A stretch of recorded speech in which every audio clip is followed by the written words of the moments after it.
विभूति जी, आपसे बात शुरू करूंगा। अतीक की ये पोस्चरिंग है, क्योंकि अतीक भी कोई छोटा खिलाड़ी तो है नहीं। उसने पुलिस, सरकार, दरोगा, सिपाही, आईजी, डीआईजी, अदालत, जांच पड़ताल खूब खेला है दशकों। जितना वकील जानते उतना अतीक भी जानता खेल।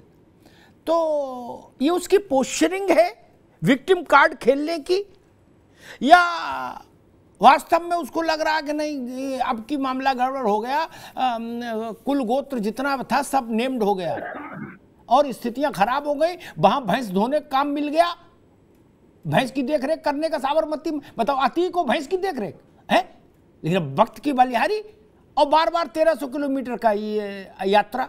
आपको क्या लगता है इसके पीछे क्या है? देखिए, मुझे तो लग रहा है कि ये नाटक कर रहा है, क्योंकि इसमें कॉन्स्पिरेसी का मामला है जी। ये जिस मुकदमे में लाए जा रहे हैं, जिस मुकदमे में गिरफ्तारी करके पुलिस ला रही है, वो कॉन्स्पिरेसी का मामला है। और कॉन्स्पिरेसी तभी साबित होगी जब ये तय हो जाए कि जो हत्यारे हैं, जिन्होंने घटना को अंजाम दिया, उनका जेल में बैठे हुए अतीक या जेल में बैठे हुए अतीक के भाई अशरफ से उनका संपर्क था और बातचीत होती थी। तो ये बार बार यही कहने की कोशिश कर रहा है कि वहाँ पर जैमर लगे हुए थे, वहाँ टेलीफोन से बात हो ही नहीं सकती थी।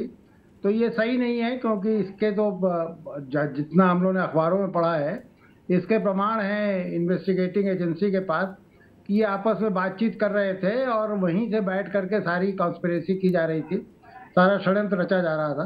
तो ये तो एक सहानुभूति हासिल करने का और गुमराह करने का प्रयास है कि वहाँ जैमर लगे हुए थे और टेलीफोन से बात नहीं हो पा रही थी, लिहाजा वो कैसे कॉन्स्पिरेसी करेगा।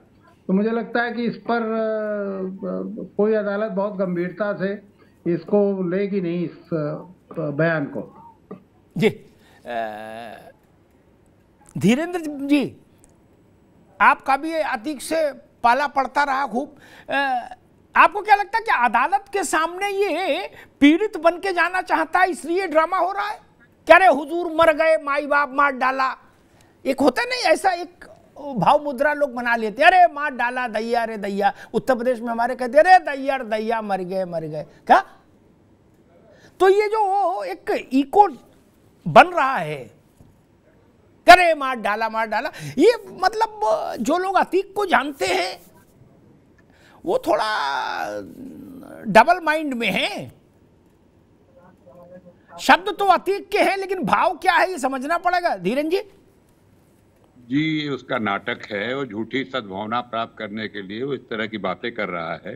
अंदर से उसकी अभिव्यक्ति नहीं है। निश्चित रूप से मुख्यमंत्री से, सरकार से, सिस्टम से इस समय उसको थोड़ा डर है, लेकिन जो उसने कहा ये केवल सद्भावना प्राप्त करने के लिए उसने कहा। जी, मतलब अदालत में विक्टिम कार्ड बन के जाना चाहता है कि हुजूर पहले बहुत बर्बाद हो गए हैं, तबाह हो गए हैं, माई बाप कुछ रहम करो, ऐसा कुछ भाव लग रहा है आपको? लेकिन इसका कोई अदालत पे कोई प्रभाव नहीं पड़ेगा। ये तो अदालत के बहाने बाहर जब आते हैं, मूछें ऐंठते हैं, सब लोग देखते हैं, तो अदालत भी खूब अच्छे से इनको जान रही है, मीडिया के माध्यम से और माध्यमों से। इनके इसका निश्चित रूप से वो सद्भावना प्राप्त करना चाहता है, अदालत से भी कुछ सिंपैथाइज होना, माने अदालत को भी ये सिंपैथी भी प्राप्त करने का प्रयास है उसका, लेकिन इससे नहीं मिलेगी उसको सिंपैथी। जी। अब मैं राजनीतिक लोगों के पास आता हूं। कपीश बाबू,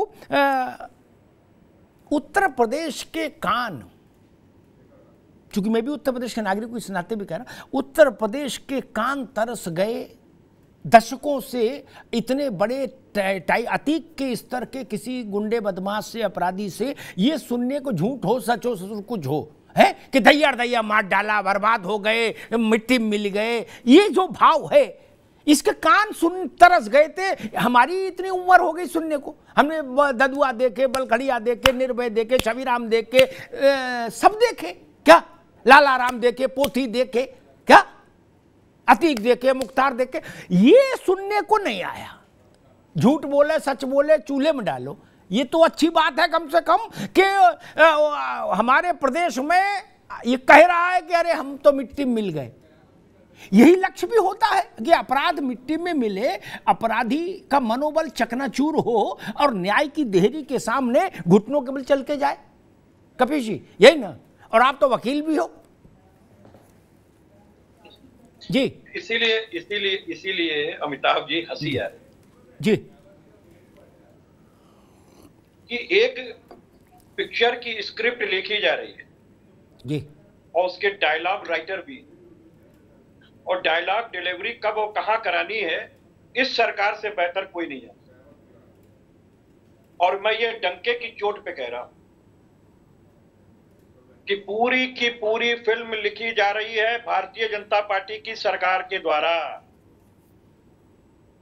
और क्या सनसनी बनाया जा रहा, मिट्टी में मिल गया वो, मिट्टी में मिला दिया गया वो। अरे भाई, जो उनके स्टेटमेंट है उनको सुनिए ना। वो तो कह रहे हैं कि कॉन्स्पिरेंसी हम कैसे कर सकते हैं, हम तो जेल में हैं। वहां जैमर लगा हुआ, एविडेंस वो अपने पक्ष की दे रहे हैं पूरे होशो हवास में।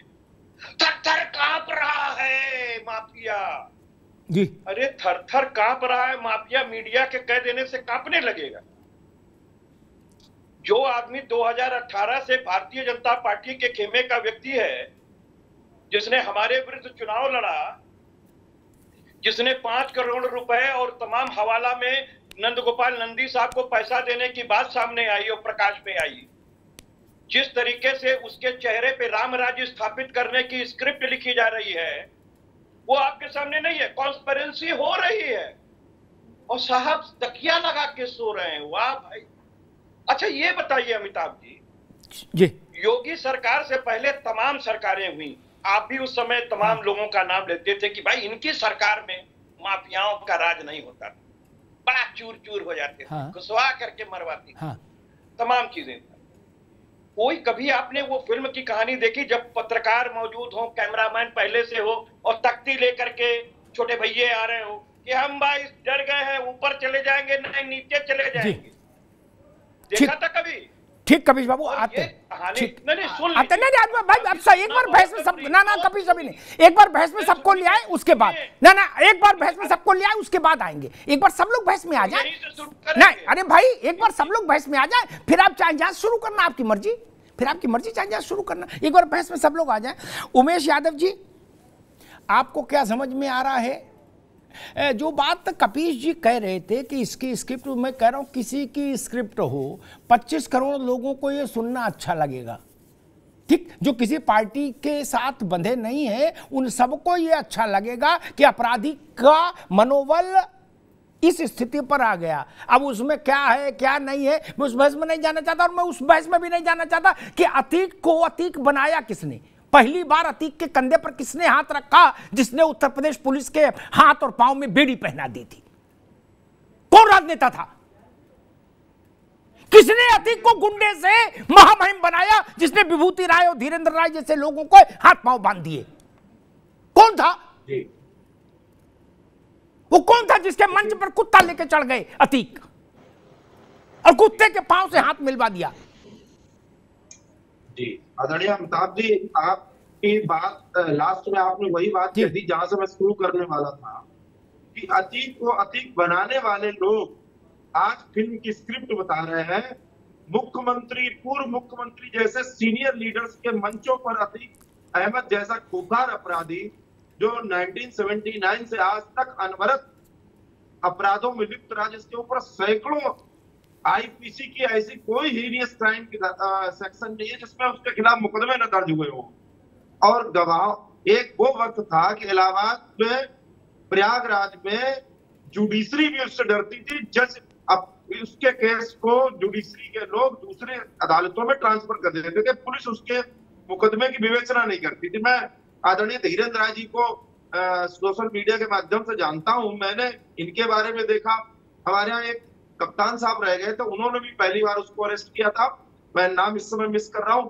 ऐसे कुछ चुनिंदा अधिकारी थे उत्तर प्रदेश में जिन्होंने उसके खिलाफ अपने आप को खड़ा करने का साहस जुटा पाया, लेकिन जो नेतृत्व था, जो पार्टी की सरकारें थी, वो, मैं एक स्टेटमेंट सुन रहा था एक आईपीएस अधिकारी का कि इसके लिए एक बार केंद्रीय गृह मंत्री का फोन आ गया, भारत सरकार के लोगों का फोन आ जाता था। तो आप बताइए, चांद बाबा ने जिसने इसको पाला, इसने उसी की हत्या कर दी चौराहे पे। ऐसे अपराधी के लिए अभी वकील साहब आदरणीय कपीश भाई कह रहे थे कि उसको प्रस्तुत किया जा रहा है। मैं कहना चाहता हूं श्री रामचरितमानस में ये कहा गया कि बिरह न मानत जलद जड़ गए 3 दिन बीत, बोले राम सकोप तब भय भी न होए न प्रीत। इस कारण आज वो कह रहा कि मैं मिट्टी में मिल गया हूँ। वो वास्तविक डरा हुआ है, क्योंकि उसको डर का एहसास पहली बार हुआ। जी ठीक उमेश बाबू, दोबारा आते हैं सबको बहस मिल जाए। बघेल साहब के पास चलूंगा। एक बात कहूंगा, विभूति भाई ने भी देखा होगा, धीरेन्द्र जी ने भी देखा होगा, कई ऐसे माफिया होते थे रंगबाज, यूपी की शब्दावली उनको रंगबाज कहूं, और उनके ऊपर राजनीतिक संरक्षण होता था। उनको अगर पुलिस बल हाथ लगा देता था तो वो बहुत कस के घूरते थे, पीछे हटो, मतलब जेल भी जा रहे हैं तो रंगबाजी से जाते थे, क्या 2 बटन खोल के बिल्कुल है ऐसे करते हुए। और पुलिस कहीं पकड़ने की कोशिश करे तो उनको जलील कर देते थे, क्या, अब वो जलील हो जाते थे श्रद्धापूर्वक। अब कम से कम वो स्थिति तो नहीं है, अपना पजामा खुद ही पकड़ के उतरना है, खुद ही पकड़ के चढ़ना है, क्या इतनी स्थिति तो बनी। ये अच्छा है उत्तर प्रदेश के लिए, ऐसा ही होना चाहिए। किसी पार्टी को अच्छा लगे तो और बुरा लगे तो उससे कोई फर्क नहीं पड़ता।